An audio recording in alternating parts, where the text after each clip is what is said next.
মিডিয়ার একটা মিথ বা যাই হোক আপনার কাছ থেকে শুনতে চাই যে এখানে একটা গিভ অ্যান্ড টেকের সম্পর্ক থাকে, আসলেও কি এরকম সব সময় থাকে নাকি এটা? Not at all.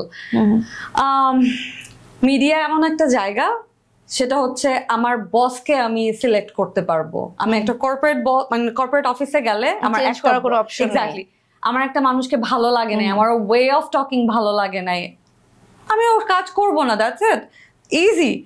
আমার যতদিন পর্যন্ত এটা একটা একদম ক্লিয়ার একটা জায়গা, যতদিন পর্যন্ত আমার সেল ভ্যালু আছে, যতদিন পর্যন্ত আমাকে সেল করে ওরা আর্ন করতে পারবে, চ্যানেল বলেন, ইউটিউব বলেন, এনি কাইন্ড অফ প্ল্যাটফর্ম, ততদিন পর্যন্ত আমার ডিমান্ড আছে। যেদিন ওরা পারবে না সেদিন আমাকে এমনিতেও নিবে না, অমনিতেও নিবে না। আমার কোয়ালিফিকেশন থাকলে, আমার কোয়ালিটি, আমার কাজের মান ভালো হলে আমার কাছে কাজ আসবে।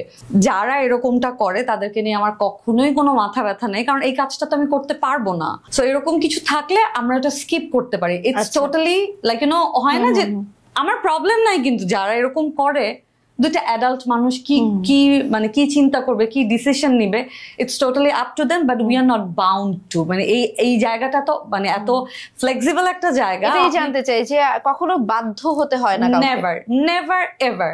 লাইক মানে এটা আসলে আমার মনে হয় যে এটা খুবই কি বলে ফ্লেক্সিবল একটা জায়গা, যেখানে আমার পছন্দ হলো না, আমার একটা মানুষকে মনে হলো যে মেবি ওনার চিন্তা ভাবনা আমাকে নিয়ে একটু অন্যরকম, বা মেবি উনি আমার কাছে এমন কিছু একটা ডিমান্ড করতে পারে যেটা খুবই অস্বস্তিকর, আমি সঙ্গে সঙ্গে আমি ওই লোককে এরকম করতে পারি। আমরা যদি ফেসও করি, তখন আমাদের কি বলে, আমাদের যে ডিরেক্টর রিলস আর্টিস্টিক ক্রিয়েটিভিটি, ওখানে আমরা জানালে ওটার একটা কোনো রিপারকেশন, মানে ওরা বিভিন্ন স্টেপ নেয় আর কি। So it's very good.